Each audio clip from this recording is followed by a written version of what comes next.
Everybody shout, praise the Lord, hallelujah, glory to God. Tayo pong lahat ay tumayo, mga minamahal, bilang paggalang salita ng Diyos. Magkaisa po tayong manalangin. Praise the Lord, hallelujah. Dearest Heavenly Father, in the mighty name of our dearest Jesus, and to the leading prayer of our dearly beloved, honorable pastor, Wildy Stradal Meda, you end-time prophet, we thank you so much, O God, for everything that you have done in our lives. Thank you so much for the great salvation you bestow upon us, O God, even though we are not worthy, but because of your grace and your love, we've been blessed and saved, O God. Thank you so much for the anointing of every part of our service, the anointing of the song of the choir, the living testimony we heard, proving that you are great God and your word is never outdated, O God. And once again, we ask you to please forgive our sins, our shortcomings, our weaknesses, and cleanse us from all unrighteousness, and help me to bring forth thy message and on thy word, and bind the power of darkness, remove all hindrance, doubts, unbelief, and confusion. We command you to cast out in the mighty name of Jesus. In Jesus' name. Amen. Everybody shout, praise the Lord. Purihin po ating dakilang Diyos, first and foremost, the highest greeting of praise, worship, thanksgiving, glory, honor, and majesty belongs to our loving God alone, our dearest Jesus Christ.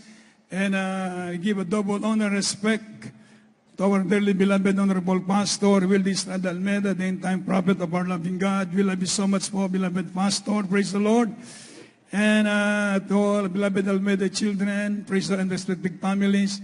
And we always remember the blessed memory and teachings of our dearly beloved Honorable Stan Pastor, Lina C. Almeida, sa ating mga webcast viewers, sa ating lahat dito sa Dakulang Amoranto, isa pong mapagpalang hapon, purihin ang ating mahal na Panginoon. Praise the Lord. Isa mo na pong malakas na palakpak para sa ating mabait na Diyos. Praise the Lord. Hallelujah. Tayo po maminamahal, magbukas ng ating banal na kasulatan. Kindly open your Bible from the book of Ecclesiastes chapter 12 verse 13. At isunod natin yung Deuteronomy chapter 31 verse 10 up to 13. At ang Acts chapter 9 verse 31. Pakibasa na po lahat. Praise the Lord. The book of Ecclesiastes chapter 12 verse 13. Let us hear the conclusion of the whole matter. Fear God and keep His commandments, for this is the whole duty of man. The book of Deuteronomy, chapter 31, from verse 10 up to 13.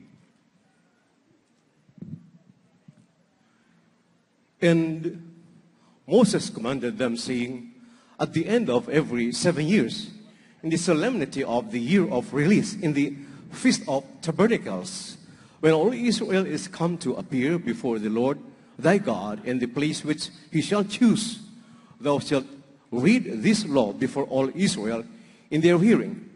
Gather the people together, men and women and children, and thy stranger that is within thy gates, that they may hear and that they may learn, and fear the Lord your God, and observe to do all the words of this law.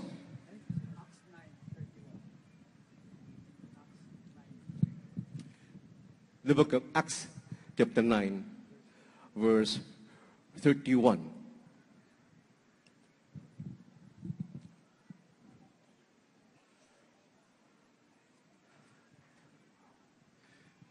Then had the churches rest throughout all Judea and Galilee and Samaria, and were edified, and walking in the fear of the Lord, and in the comfort of the Holy Ghost were multiplied.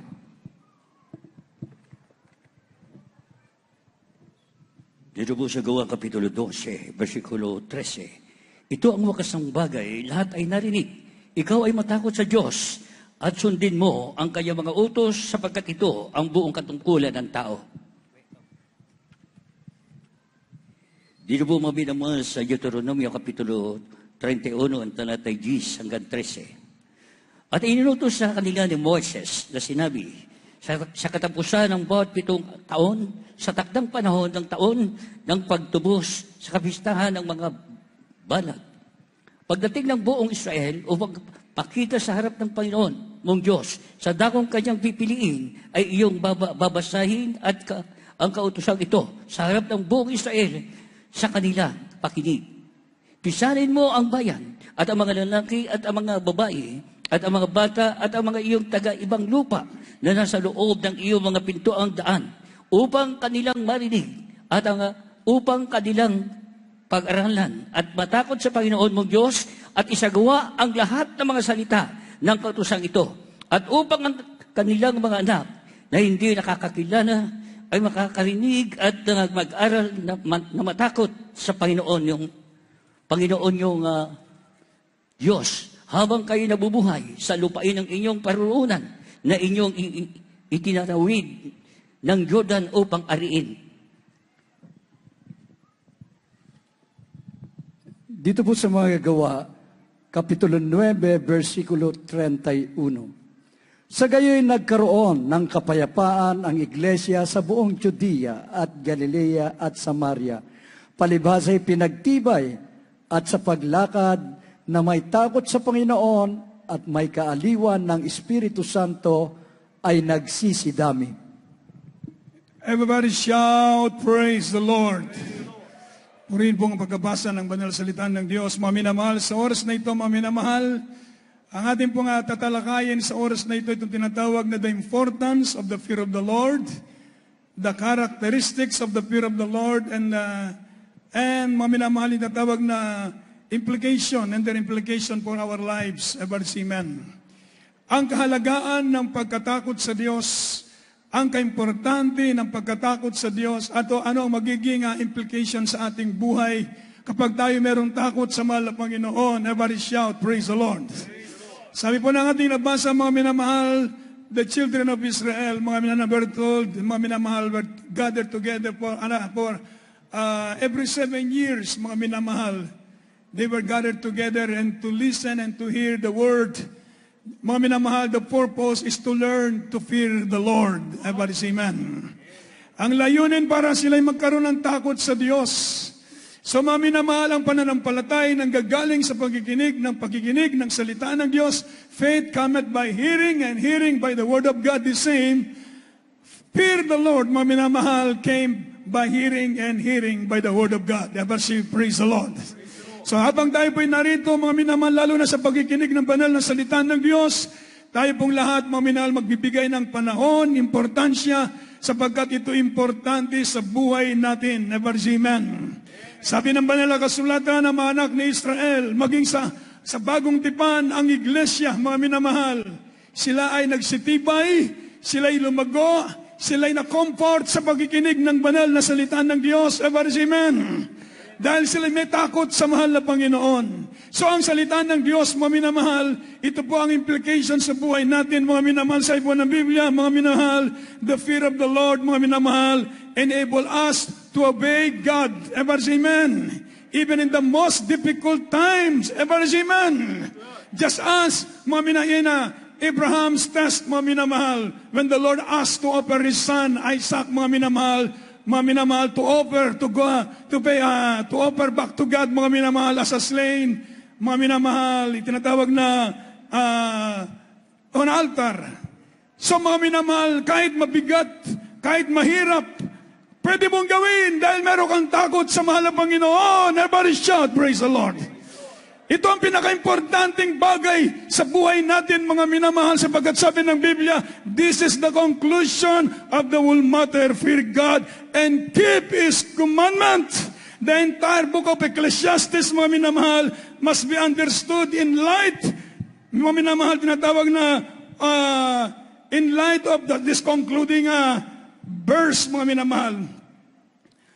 Si Solomon began to cynical appraisal, mga minamahal, tinatawag na of life as vanity, emptiness, meaninglessness.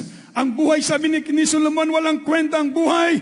Walang kwenta ang buhay, vanity ang buhay. Subalit ang sabi niya, mga minamahal, sa huling salita, is serious counsel, ang sabi po ng Biblia, mga minamahal, where meaning can be found, mga minamahal, to the commandments, fear God and keep His word and keep His commandment, for this is the whole duty of a man. Everybody say, praise the Lord. Pag meron tayong takot sa Diyos, mga minamahal, kaya every time na tayo po'y manalangin sa mahal na Panginoon, isama natin, dakilang Diyos, dagdagan mo ang aking pag-ibig sa iyo. Dagdagan mo ang aking takot sa iyo. Ever say amen. Hingin natin sa mahal na Panginoon, magkaroon tayo ng takot sa Diyos. Sapagkat ang sabi ng banal na kasulatan, the fear of the Lord move us to say no to sin. Say no to temptation. Say no, mga minamahal, to fornication. Say no, mga minamahal, to drugs. Ever say amen. Say no to adultery. Say no, mga minamahal, for the lust of the flesh, for the lust of the eyes and the pride of life. Everybody shout, praise the Lord. Pag meron tayong takot sa Diyos, sabihin natin, say no. Move us to say no to temptation. Say no to sin. Because God is serious about sin. Everybody say amen. So every time, mga minamahal, tayo nandito sa bahay-sambahan, we need to be revived. We need a revival. We need to be revived, mga minamahal, because of sin. Because God is serious about sin. Sin is the greatest enemy of human race, destroying one's souls and lives. Everybody say amen.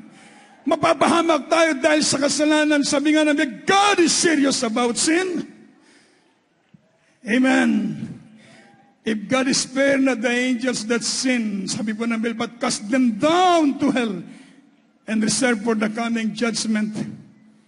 And God, mga minamahal, destroyed the old world during the days of Noah. Ever see, amen? During the days of Noah, when God saw the wickedness of man is great and prepared to destroy it by flood. Ever see, amen? Because of their sin. And the cities of Sodom and Gomorrah was turned into ashes. Maminamahal, to give example to those who live ungodly. Ang Sodom at Gomorrah sinunog ng Diyos dahil ang mga tao doon nabubuhay sa kasalanan. Seryoso ang Diyos sa kasalanan. Everybody say, praise the Lord. Kaya dapat tayong laging ma-revive ang ating takot sa mahal na Panginoon. Never say amen. Sabi po ng Biblia, mga minamahal, sabi po ng Biblia, the fear of the Lord, mga minamahal, even the Lord our God Himself spoke. Mga minamahal, He gave a grave warning. Sabi ng mahal na Panginoon, sabi po ng banal na kasulatan, fear not them who kill your body, but not able to kill your soul. Ever see, amen? But rather to fear Him which is able to kill your body or to destroy your body, both soul and body in hell. Huwag natin katakutan yung pamapatay sa physical. Sabi mo ng mahal na Panginoon, huwag niyong katakutan yung pamapatay sa inyong physical. Ang katakutan natin ang Diyos. Somebody say, praise the Lord. Meron siyang kapangyarihan, mga minamahal, kumitil sa iyong buhay. Kapag ikay nagmamatigas, ayaw mong sumunod sa mahal na Panginoon, dapat kang manginig sa takot, tumangis ka sa Diyos. Mahal na Panginoon, dagdagan mo ang aking takot sa iyo upang hindi ako magkasala sa iyong kalooban. Everybody shout, praise the Lord. Sabi ng mabait na Diyos, huwag natin katakutan yung pwedeng kumitil ng ating buhay. Pero walang kapangyarihan, ibulit ka sa impyerno. Ang dapat nating katakutan, mga minamalang Diyos. Nakikita ng Diyos ang lahat ng bagay. Everybody say, praise the Lord. Walang natatago sa mahal na Panginoon. Sabi nga ng Biblia, the eyes of the Lord are everywhere. Amen. Sabi po ng banal na kasulatan, to and fro, ang mata ng Diyos seeking, mga minamahal, but His eyes is rest to them that fear Him.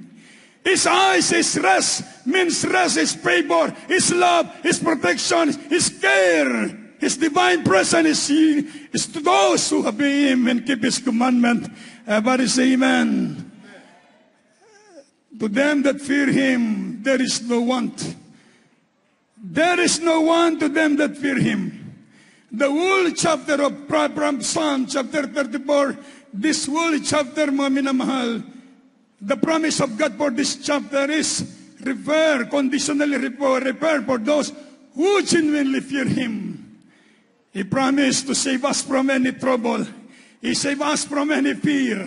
He promised to send His angel to encamp around us. He promised to answer our prayers. He promised to give us abundant life. Everybody shout, praise the Lord. Pangako ng Diyos lahat yan sa mga tao may takot sa mahal na Panginoon. Kaya tayo pinagpala ang iglesyang ito. Bukod tangi, pinagpala ang iglesia. Bakit? Ang nanguna sa iglesyang ito, meron silang takot sa mahal na Panginoon. Everybody shout, praise the Lord. ating beloved and honorable parents in the Lord, lumakad sila may takot sa Diyos. Sabi ng Biblia, and the church in Samaria were multiplied, and they were edified, and they walk in the fear of the Lord. Sila lumakad na may takot sa mahal na Panginoon. Ganon din ang kailangan natin sa panahon ngayon. We are living in the worst that is worse than before. Because the coming of the Lord is at hand, never say amen. And the devils, mga minamahal, sabi ng banal na kasulatan, mga minamahal, ang kaaway natin, mga minamahal, Satanas. Satan is a masterful strategist, mga minamahal, to destroy, to seek to that your downfall by his schemes or the power or the wiles of the devil. Gusto ni Satanas na tayo malaglag sa paglilingkod sa Diyos. Satan is serious in his desire to deceive people and bring soul into eternal damnation. Maraming paraan ni Satanas, pero dito mga minamahal, habang tayo nakaupo, nakikinig sa salita ng Diyos, nakikinig sa pangangaral dito, pagpapalain tayong lahat ng ating mahal na Panginoon. I want to shout, praise the Lord. Sabi po ng banal na kasulatan, mga minamahal, the fear of the Lord cause us to serve God. Pag meron tayong takot sa Diyos, maglilingkod ka talaga sa mahal na Panginoon. Kahit saan kang mapuntang dako, ating minamahal na mga kapatiran, kahit sa iba't ibang bansa, kahit saan dako, the same Spirit, kung anong banal na presensya ay binubuhos ng Diyos dito, ganon din doon, palapakan natin ang ating mahal na Panginoon. Karating ko lang po galing Australia.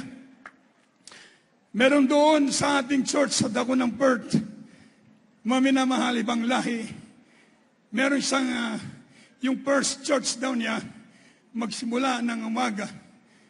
Pag matapos, hindi na raw siya mag-break, magdali-dali. Nagmamadali, tatakbo down sa atin. Dahil sabi niya, nandito ang presensya ng Diyos. Ever say, praise the Lord. Talagang umiiyak, every service, daman-daman niya ang presensya ng mahal na Panginoon. So nagpa-counsel sa akin, sabi ko, sige, ang gawin mo, pagkatapos na yung church, kasi yun, nandun nga sa church nila, yun ang, sabi niya, ilang taon na kayo dyan? Sabi ko, sabi niya, 15 years. Ilang piraso kayo? Sabi niya, 16. So mga minamahal, dito sabi ko, ito pa lang, mag 7 years pa lang ang church dito, pero napakarami na nating member. Palapakan natin ang ating mahal na Panginoon. Ever say, praise the Lord. So mga minamahal, tuwang-tuwa siya. Every service, hindi siya nag-absent. Unti-unti mga minamahal, talagang nadidevelop ang kanyang pananampalataya. Ang sabi niya, nandito ang matamis na presensya ng ating mahal na Panginoon. So hindi lahat pala ng mga churches, mga minamahal ay kumikilos ang kapangyarihan ng Diyos. Subalit sa atin, may pagmamalaki natin, mga minamahal. Sa iba, natunay ang iglesyang ito, sinasamahan tayo ng kapangyarihan ng banal na presensya ng ating mahal na Panginoon. Ever say amen. Sabi po ng Biblia, mga minamahal, mga kapatid, the fear of the Lord causes us to serve God, to worship Him. Amen? Amen. Ito po ay magbibigay ng comfort sa atin, ng banal na takot natin sa mahal na Panginoon. Kaya habang tayo naglilingkod sa Diyos, lalo na sa panahon ngayon, kailangan magkaroon tayong takot sa mahal na Panginoon. Hingin natin sa Diyos, dagdagan mo ang aking takot sa iyo upang huwag akong magkasala laban sa iyo. Everybody say, praise the Lord. Sapagkat kung wala kang takot sa mahal na Panginoon, madali kang madala sa mga temptation sa daigdig na ito. Kaya sabi ng Biblia, save yourself from this untoward, crooked, perverse, faithless generation. Save yourself from this wicked generation. Nasa huling generasyon tayo, nasa huling mga araw tayo, iligtas natin ang ating mga sarili, kanya-kanyang kaligtasan. Work out your own salvation with fear and trembling. Everybody shout, praise the Lord. May takot at panginginig. Bakit sabi ng Biblia, the eyes of the Lord are everywhere. But His eyes, sabi ng Biblia, to these children, to this one who tremble at my word, and keep my commandments. Sabi ng banal na kasulatan, my eyes are rest upon them. Everybody say amen. Amen. Ang mata ng Diyos pala ay nasa atin. Kindly open your Bible. Sunod basahin po natin. Proverbs 1:7, kindly. 1:7. The book of Proverbs chapter 1, verse 7. The fear of the Lord is the beginning of knowledge, but fools despise wisdom and instruction. Amen. Kindly po, beloved Doc, 8:13. The book of Proverbs chapter 8, verse 13. The fear of the Lord is to hate evil, pride, and arrogancy, and the evil way, and the forward mouth do I hate. 10:27. The book of Proverbs chapter 10, verse 27.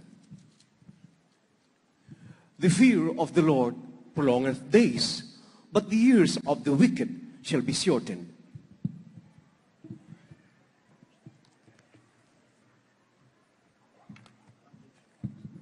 Dito po sa Kawikaan, Kapitulo 1, versikulo 7. Ang takot sa Panginoon ay pasimula ng kaalaman. Ngunit ang mangmang ay humahamak sa karunungan at turo. Dito po maminamahal sa Kawikaan 8, versikulo 13. Ang pagkatakot sa Panginoon ay pinagtanim ng kasamaan, kapalaluan, kahambugan, at masamang lakad. At ang masamang bibig ay aking ipinagtatanim. Dito po maminamahal sa Kawikaan 10, ang talatay 27. Ang pagkatakot sa Panginoon ay nagpapalaon ng mga karawan. Ngunit ang mga taon ng masama ay nangangakunti. Amen. Everybody shout, praise the Lord. Purihin po ang ating dakilang Diyos, mga minamahal. Ano ang kaimportante ng pagkatakot sa Diyos? Bakit napaka-importante na magkaroon tayo ng takot sa Panginoon? Dahil ito ang pasimuna. The fear of the Lord is the beginning of knowledge. Ever say amen. Ang pagkatakot sa Diyos ay pasimula ng karunungan. But without fear of the Lord, mga minamahal, we close ourselves, mga minamahal, to the great treasures of God's knowledge and wisdom. Ever say amen. Pag meron kang takot sa Diyos, bibigyan ka ng wisdom, bigyan ka ng knowledge ng mahal na Panginoon para mabuhay sa daigdig na ito. But without fear of the Lord, we close ourselves, mga minamahal, to God's tinatawag na great treasures. Kayamanan, God's treasures, mga minamahal, sabi po ng banal na kasulatan, mga minamahal, praise the Lord. Wisdom and knowledge. Kayamanan ang pagkatakot sa Diyos. Kayamanan, mga minamahal, na tayo merong takot sa mahal na Panginoon. Pag meron kang takot sa Diyos, kahit saan kayo pupunta, kahit nag-iisa ka pa dyan, kahit wala ka ng kasama sa inyong lugar na mananampalataya, kapwa mananampalataya, hindi mo gagawin ang labag sa kalooban ng Diyos dahil alam mo meron kang takot sa mahal na Panginoon. Amen. Kaya sabi ko ng banal na kasulatan, the fear of the Lord, mga minamahal, sabi ko ng Biblia, will cause one to hate evil. The characteristics of godly people, mga minamahal, godly-fearing people, are hate evil, are to hate evil and love righteousness. Namumuhi ka sa kasalanan. But without fear of the Lord, we will flirt with evil and to be corrupted by it. Pag wala kang takot sa Diyos, laro ka sa kasalanan. We will flirt. Ibig sabihin, mga minamahal, nandyan ka sa pamumuhay makasalanan. Amen. And to be corrupted by it, ikaw din ang mapapahamak. Kaya lahat tayo mananampalataya, mga kabataan. Ako, nasib ako dito, year 1984, 15 to 16 years old. Walang gawain sa amin sa Tarlac. Pupunta ako sa Novaliches every Semana Santa, every Holy Supper, once a month. Mga minamahal. Pero, grabe, pag marinig ko ang pangangaral ng ating beloved parents in the Lord, mga Bible study ng ating beloved Mama Dear, yun ang nagmumold sa atin, yun ang nagbibigay sa atin ng encouragement, nagkaroon tayong takot sa mahal na Panginoon. Kahit nag-iisa ka pa dyan, alam mo, kasama mo ang ating mabait na Diyos. Praise the Lord. The fear of the Lord, sabi po ng Biblia, will hate evil. But without fear of the Lord, we will flirt with evil and to be corrupted by it. Ikaw mismo aani. Amen. Ikaw mismo aani sa ginagawa mo, mga minamahal. Ikaw din ang aani ng kalugihan, kabulukan. Amen. Sabi nga ng Biblia, God is not mocked. To those who profess they are Christian, Spirit-filled, mga minamahal, at the same time, consciously sowing to the nature of sin, sa pleasures of sin, are guilty by mocking God and despising God. Ever see, amen? Mga minaman din natin matatakasan ng Diyos. Wala tayong matatago sa mahal na Panginoon. Everybody shout, praise the Lord. Ang gawin natin, i-confess yung ating kasalanan. Sabihin natin, mahal na Panginoon, ayaw ko ng buhay makasalanan. Ayaw ko ng buhay ng ganito. Tulungan mo kung magawa ko ang iyong kalooban. Everybody say amen. Dahil kung ano itinanim natin, yun ang aaniin natin. Pag nagtanim ka ng espiritual, aani ka ng pagpapala. Everybody say amen. Amen. Sabi po ng banal na kasulatan, the fear of the Lord will prolong life. Basahin po natin ang Proverbs, kindly chapter 14, 26 up to 27. Kindly po, labit po. The book of Proverbs chapter 14 from verse 26 up to 27. In the fear of the Lord is strong confidence, and his children shall have a place of refuge. The fear of the Lord is a fountain of life, to depart from the snares of death.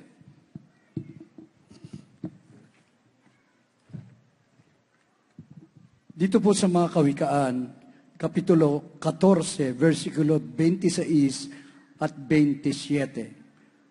Sa pagkatakot sa Panginoon ay may matibay na pagkakatiwala, at ang kanyang mga anak ay magkakaroon ng dakong kanlungan. Ang pagkatakot sa Panginoon ay bukal ng kabuhayan upang humiwalay sa mga silo ng kamatayan. Everybody shout, praise the Lord. So the fear of the Lord will prolong life. Gusto natin ng buhay na mahaba. Lahat mang gustong buhay na magkaroon ng mahabang buhay, magsabi ng praise the Lord.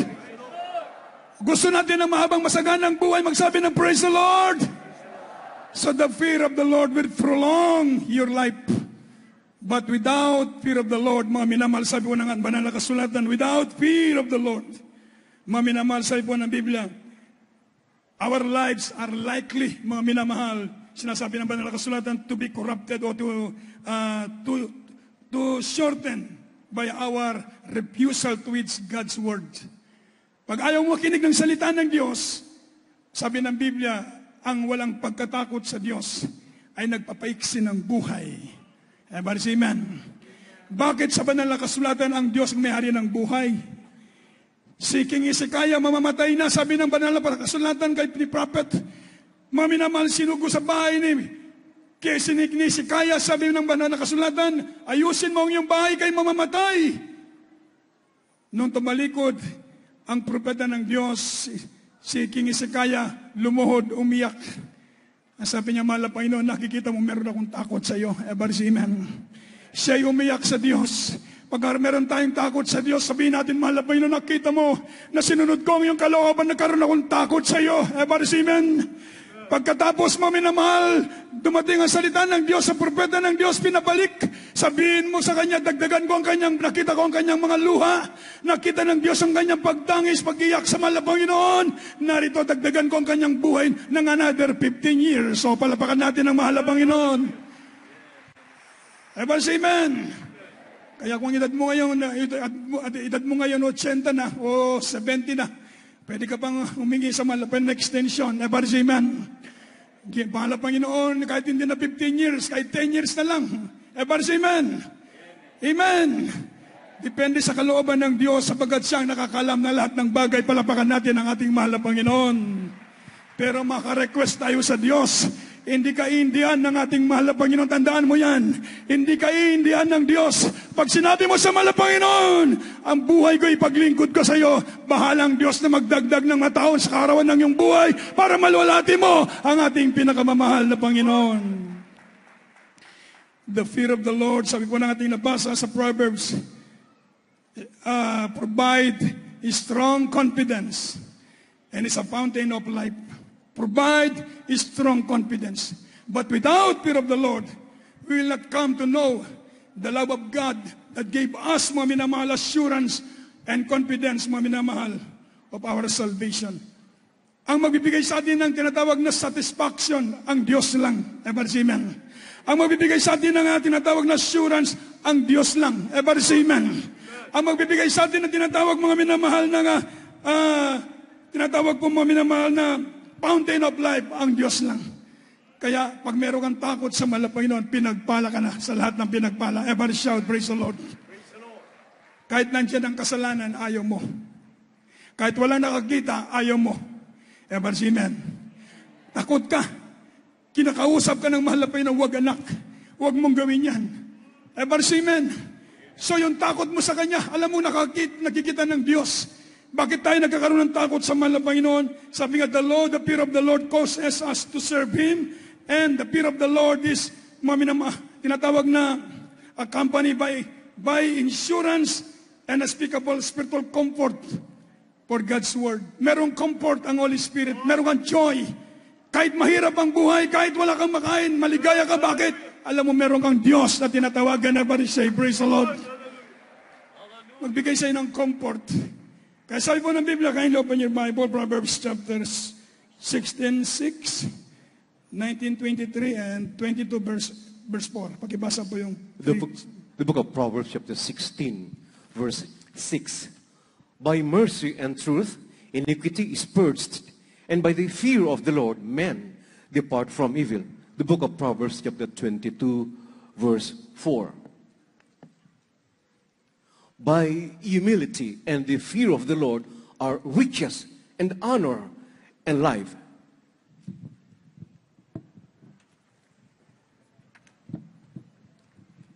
Mga Kawikaan, Kapitulo 16, versikulo 6. Sa pamagitan ng kawaan at katotohanan ay nililinis ang kasamaan. At sa pamagitan ng pagkatakot sa Panginoon ay humihiwalay ang mga tao sa kasamaan. Dito po maminamahal sa Kawikaan, Kapitulo 22, ang talatay 6. Turuan mo ang bata sa daan ang dapat niyang lakaran. Dito po, 19:23. Kawikaan 22, versikulo 4. Ang kagantihan sa pagkapakumbabaan, ang pagkatakot sa Panginoon ay kayamanan at karangalan at buhay. Amen. 19:23. Isa pa po. Isa pa po, beloved. Kuya Paul. Proverbs 19. The book of Proverbs chapter 19, verse 23. The fear of the Lord tendeth to life, and he that hath it shall abide satisfied. He shall not be visited with evil.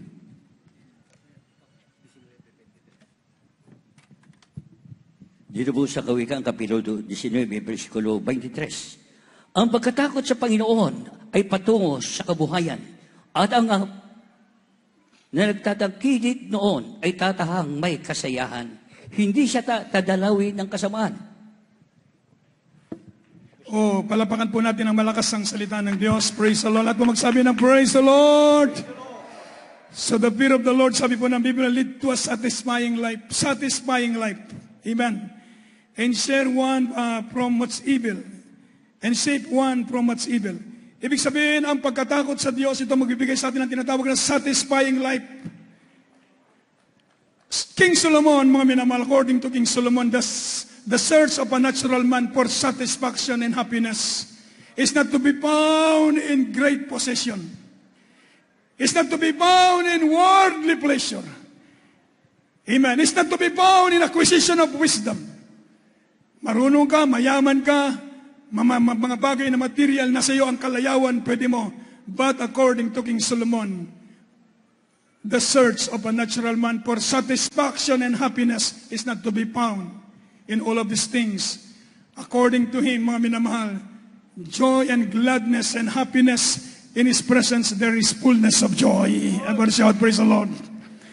The fear of the Lord lead to satisfying life. Without fear of the Lord, we will not be motivated, mga minamahal, to truly work our own salvation. And without fear of the Lord, mga minamahal, without fear of the Lord, sabi po ng Biblia, we cannot please God. Ever say amen. When we fallen into sin, without fear of the Lord, when we fallen, mga minamahal, to sin, mga minamahal, into sin, we will not be motivated to repent. Pag wala kang takot sa Diyos, bahala na. Sige, mabuhay ka sa kasalanan. Hindi ka magsisi sa iyong ginagawa dahil wala kang takot sa Kanya. Ever say amen.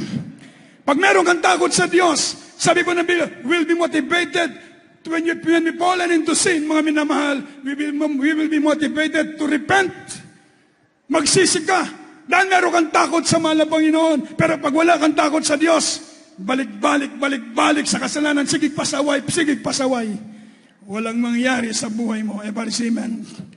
Everybody shout, praise the Lord. Yan po ang natutuo. We will not be motivated to work out our own salvation with fear and trembling. And without fear of the Lord, we will not please God. Hindi natin papapaluguran ng Diyos. Kaya ang bawat Kristiyano, idulog mo sa Diyos, ingin mo sa Panginoon, araw at gabi. Mahal na Panginoon, dagdagan mo aking takot sa iyo. Dagdagan mo yung manginig ka sa takot, yun ang maganda. Everybody say amen. Bakit ano sabi ng Biblia? The eyes of the Lord are upon them, to those who tremble at His word. Everybody say amen. Ang mata ng Diyos ay nandoon sa mga taong nanginginig sa takot sa Kanya. Kapag nanginginig ka sa takot sa mahal na Panginoon, ayaw mo ng kasalanan dahil nakikita ka ng Diyos. Kahit walang nakakita, pero alam mo nakikita ka ng mabait na Diyos. Everybody say amen. Ito ang mag-motivated sa atin para paglingkuran natin ng Diyos. Kung magkasala man tayo, darakadaka, humingi tayo ng tawad, mag-alay ka ng ayuno, magagula. Mga minamahal, umiyak ka dahil nagsisi ka sa iyong kasalanan. Mapalad ang may mga takot sa Diyos. Palapakan natin ng malakas ang ating mabait na Diyos. Everybody shout, praise the Lord! Kaya sabi po ng banal na kasulatan, serve the Lord, will receive God's kingdom that cannot be moved, sabi po ng Biblia. So we must render unto the Lord. We must serve unto the Lord acceptably with reverence and godly fear. Palapakan po natin ng malakas ang ating mahal na Panginoon. With godly fear, reverence, magkaroon tayo ng pagtakot sa mahal na Panginoon. Habang ginagawa natin ito, pagpapalain tayong lahat ng ating mabait na Diyos. Kahit saan kang dako, mga minamahal, say no to sin. Everybody say, praise the Lord. Say no to temptation. Everybody say, amen. Mga minamahal, wag nating patulan ng kasalanan dahil ang bayad ng kasalanan ito'y kapahamakan para sa bawat isa sa atin mga anak ng Diyos. Gawin natin ang kalooban ng Diyos. Maglingkod tayo sa mahal na Panginoon na mayroon takot at panginginig. Manginig tayo sa takot sa mahal na Panginoon. Bakit mga minamahal? Nasa iyo ang blessing ng ating mahal na Panginoon. Everybody shout, praise the Lord. Amen. Bakit anong sabi ng banal na kasulatan mga minamahal? The reasons why we fear the Lord, bakit po mga kapatid? Mga minamahal, sabi po ng Biblia, pag meron tayong takot sa Diyos, mga minamahal, nasa atin ang pagpapala ng ating mahal na Panginoon. The way to riches, honor, and life. Tayo pong lahat ay tumayo. Everybody shout, praise the Lord. Tayo pong lahat ay tumayo. Mawit po tayo sa mahal na Panginoon. Habang tayo po umawit sa mabait na Diyos, lahat po ng ating minamahal na mga bisita, narito ngayon sa ating pananambahan, iniling po namin na kayo ay bumaba dito sa harap upang tanggapin nyo ng formal ang ating mahal na Panginoon. Sa ating mga kapatiran na sa baba, nasa ibaba, akayin po ninyo sila papunta dito sa itaas, maging sa taas man, lumapit tayo sa mahal na Panginoon. Purihin natin dakilang Diyos. Umawit po tayo sa mahal na Panginoon.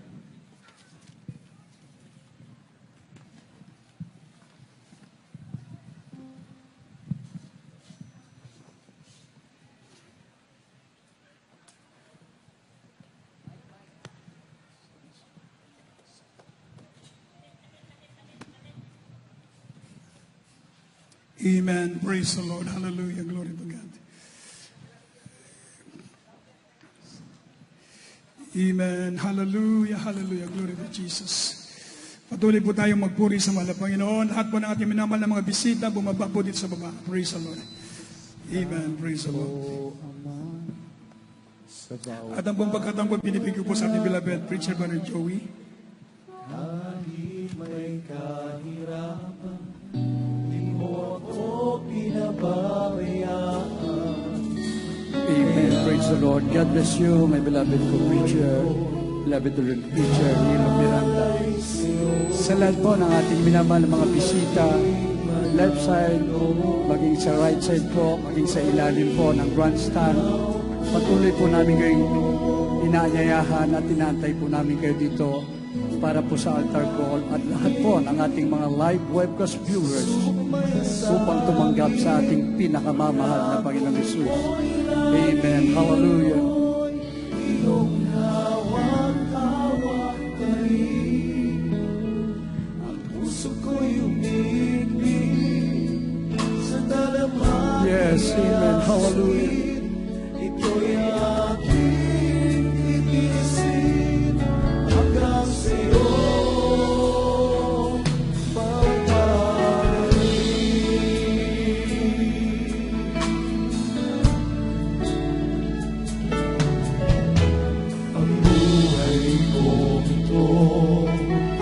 ay nasa iyong mga kamay. Panghawakan mo, Ama, baka ako'y mapahiwalay. Palakarin mo ako na may takot sa'yo at iyong alalayan. Ang bawat hakbang ko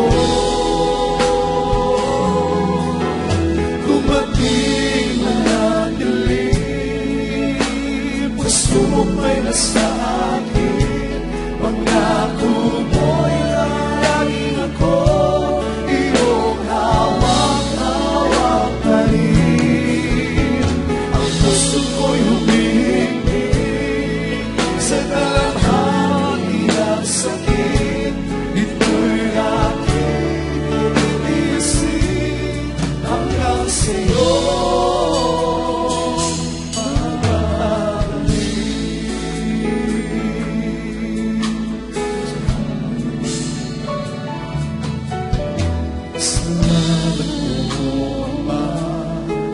Sa bawat araw na nagdaan, kahit may kahirapan, di mo ako pinababayaan. Kaya naman ang buhay ko'y iaalay sa'yo. Dumating man na unos, ako pa rin ay hawak mo. Yes, dumating na ang galing, mga pagsubay na sa akin.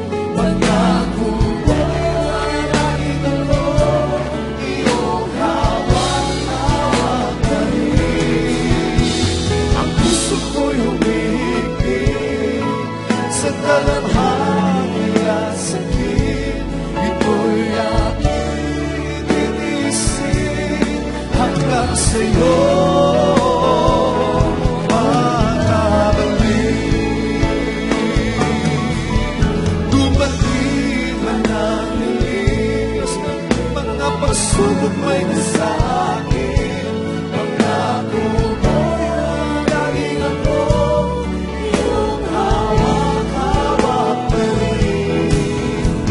Ang puso ko'y humihigpit sa dalamhati at sakit. Ito'y aking titiisin hanggang sa'yo makabalik.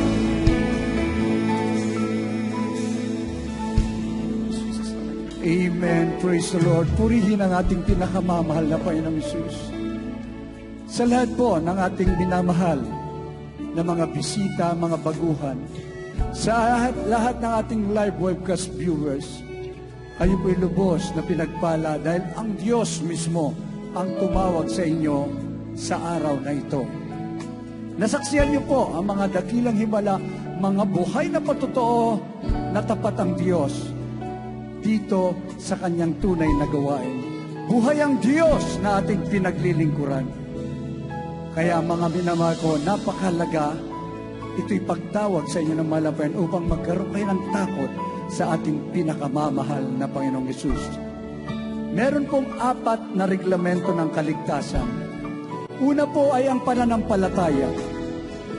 Kailangan mong sumampalataya sa nag-iisang Diyos na nahayag sa laman, namatay sa krus ng Kalbaryo para sa kasalanan ng maraming tao. Nabuhay na mabuli upang patunayan siya lang ang nag-iisang Diyos, wala nang iba, ang ating pinakamamahal na Panginoong Hesukristo. Ang pangalawa, ay ang pagsisisi sa ating mga kasalanan. Kailangan pagsisihan mo ang lahat ng iyong kasalanan. Talikuran ang makasalanang buhay.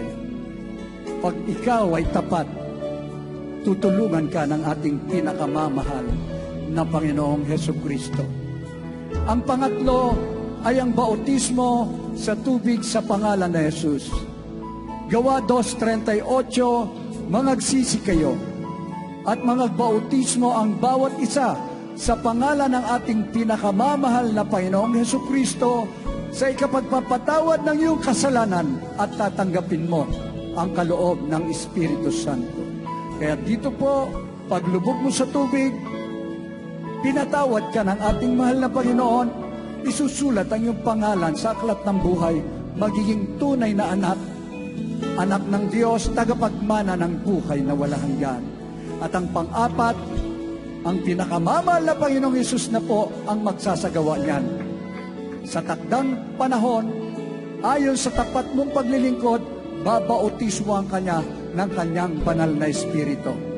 Sa mga oras na ito, itaas niyo po ang iyong dalawang kamay. Isuko niyo ang buhay niyo sa ating mahal na Panginoon. Tanggapin niyo siya bilang Diyos at sariling tagapagligtas. Sabihin niyo po ang ganito: pinakamamahal na Panginoong Hesus, narito po ako, buong puso, nagpapakumbaba, humingi ng kapatawaran sa lahat ng aking mga nagawang kasalanan. Linisin mo po ako ng iyong banal na dugo na umagos sa krus ng Kalbaryo. Isulat mo po ang aking pangalan sa aklat ng buhay. Sa mga oras na ito, buong puso, tinatanggap kita bilang Diyos at sarili kong tagapagligtas, hari ng aking buhay. Ako po'y nangangako na maglilingkod sa iyo. Pupurihin kita, sasambahin kita mula ngayon hanggang sa iyong pagbabalik. Sa pangalan ng pinakamamahal na Panginoong Hesus, kami po ang manalangin para po sa inyo. Opo, mapagpala naming Ama, Diyos na makapangyarihan sa lahat. Sa matamis na pangalan mo, pinakamamahal na Panginoong Hesus. Sa pangunang dalangin ng aming minamahal at kagalang-galang na pastor, Evangelist Wildy Estrada Almeida, your end-time prophet, Amang Banal, nagpapasalamat kami sa patuloy na pagliligtas mo ng maraming kaluluwa. Narito sila, O Diyos, buong pagpapakumbaba. Itinadalangin po namin, O Diyos, lubos mong patawarin ang kanilang mga kasalanan. Isulat mo ang kanilang pangalan sa aklat ng buhay, gawing tunay na Kristiyano. Sa isip, sa gawa at katotohanan, tagapagmana ng buhay na wala hanggan. Dalangin po namin, dakilang Diyos, iligtas mo, maging ang kanilang mga mahal sa buhay, sa pangalan ng pinakamamahal na Panginoong Hesus. Amen and amen. Praise the Lord. Pakibaba na lang po ang inyong mga kamay. Dalawa na po ang naisagawa. Lubos na kayong sumampalataya sa ating pinakamamahal na Panginoong Hesus. Kayo po'y nakapagsisi na sa inyong mga kasalanan. Ang pangatlo po, huwag po kayong lumisan na hindi nabautismuhan upang makasigurado po na nakasulat ang pangalan nyo sa aklat ng buhay, pinatawad na ng malapay nun, magiging banal, tagapagmana pa ng buhay na wala hanggan. At magpapatuloy po tayo sa paglilingkod sa ating dakilang Diyos. Isang araw, o anytime from now, mararamdaman mo ang presensya ng ating pinakamamahal na Panginoong Hesus. At ang gagawin po natin, katulad po ng ating narinig na pangangaral, meron tayong takot sa ating mahal na Panginoon, dadalo tayo ng dadalo upang ang ating pananampalataya, mga minamahal ko, ay lubos na yumaman hanggang sa pagbabalik ng ating dakilang Diyos. Mariramdaman nyo po, mararanasan nyo rin ang lahat ng mga himalang yan. Kayo mismo magpapatotoo sa kabutihan ng ating dakilang Diyos. Kaya, anyayahan niyo po ang iyong mga mahal sa buhay, ang iyong mga kaibigan, yung mga unsaved loved ones, upang sila man din ay maligtas sa huling panahon. God bless you po. Amen and amen. Praise the Lord. At ay dadako na sa ating mga pangangailangan. Prayer for the sick. Ibigay ko po ang buong pagkakataon sa ating beloved ordained preacher, beloved Brother Rap Blanco. Amen. God bless you, my beloved co-preacher, beloved Joey. Maminamahal tayo po ay manalangin para sa lahat ng ating mga kahilingan, mga prayer requests. Sumampalataya po tayo, maminamahal, na sa ating dakilang Diyos ay walang imposible. Pagkatapos mo may sagawa ang kanyang banal na kalooban, umasa ka, manalig ka, maminamahal, na ang lahat ng iyong mga pangailangan ipagkaloob ng ating mahal na Panginoon. Manalangin po muna tayong pagsisisi. Mapagpala po namin Diyos na makapangyarihan sa lahat, pinakamamahal na Panginoon Hesus, sa unang dalangin ng aming kagalang-galang na malapastor, Evangelist Waldes Rado Almeda. Narito po kami, mahal na Panginoon, sa iyong banal na paanan, nagpapakumbaba, mahal na Panginoon, nagsisisi, O Diyos, sama kami nasumpungan sa iyong pagkukulang, pagkakasala sa iyo. Patawarin mo kami at tulungan mo kami, mahal na Panginoon, masunod po namin lahat mong kautusan at maging handa sa dakilang araw na pagbabalik at gamitin mo rin po kami, mahal na Panginoon, sa kaligtasan ng marami pang kaluluwa, mahal na Panginoon. Hallelujah. Lubos aming pasasalamat, mahal na Panginoon, nagkaloob ka na totoong mga magulang sa iyo. Aming kagalang-galang, mahal Pastor, beloved Mama David, beloved children, mahal na Panginoon, ito kami, O Diyos. Hallelujah. Patuloy na sinasakdal ang pananampalataya, ang takot at panginig sa paglingkod sa iyo at masaganang biyay. Binubus mo sa aming buhay, mahal na Panginoon, ang kalakasan, mahabang buhay namin kagalang-galang, mahal na Pastor. All beloved children, lubos po namin pinasalamatan para may sa katuparan na nais mo, mahal na Panginoon, bago magbabalik ang nag-iisang Ebanghelyo, mahal na Panginoon, may kapangyarihan maipangal sa buong mundo sa kaligtasan ng lahat ng iyong mga hinirang, mahal na Panginoon. Thank you so much, Lord Jesus. Hallelujah, hallelujah, hallelujah. Mga minamahal, ilehas po natin ating mga sarili, isang kamay sa ating ulo, ang kabila sa parte ng katawan may karamdaman, at isipin mo natin ating kagalang-galang, mahal na Pastor, naglehas po sa atin, maging sa ating mga loved ones, at lahat ng masamang spirit ng karamdaman, problema o bisyo man yan, ay i-cast out po natin, banggitin po natin isa-isa, at palayasin natin sa pangalan ni Jesus. Demons of infirmities, diseases, unbelief and doubts, carnality, battling, glory, pride, lust, covetousness, materialism, demons of cancer, leukemia, asthma, diabetes, leprosy, AIDS, homosexuality, lesbianism, mental problems, drug addiction, cast out, mga bisyo, lumayas ka sa mga pangalan, be healed, be healed, be healed, Pastor Saul, right now, vices be gone right now, in Jesus' name, hallelujah, hallelujah, hallelujah, hallelujah. Purihin ka, mahal na Panginoon, pasalamatan po natin dakilang Diyos, mahal, lahat ng ating mga prayer requests, ito po ay tinugunan ng ating mahal na Panginoon sa malang kaparaanan bilang pasasalamat sa ating napakabait na mahal na Panginoon Jesus, mga minamahal. Praise the Lord. Sumigaw po tayo ng buong lakas ng tinig ng hallelujah. Praise the Lord. 3 beses, mga minamahal. Yan po ay more than million times na pagpupuri sa ating mahal. May kita have it every day, mga minamahal. Diyan po sa taas, huwag na po tayong lulus po dyan. Sa baba na lamang po tayo, mga minamahal. So balik sisigaw po natin ng buong lakas, mga minamahal. Sabay-sabay po tayo. Hallelujah! Praise the Lord. Thank you so much, Lord Jesus. We love you so much, Lord Jesus. Glory, glory, glory to God. Purihin ang ating mahal na Panginoon. God bless you so much, mga minamahal. Praise the Lord.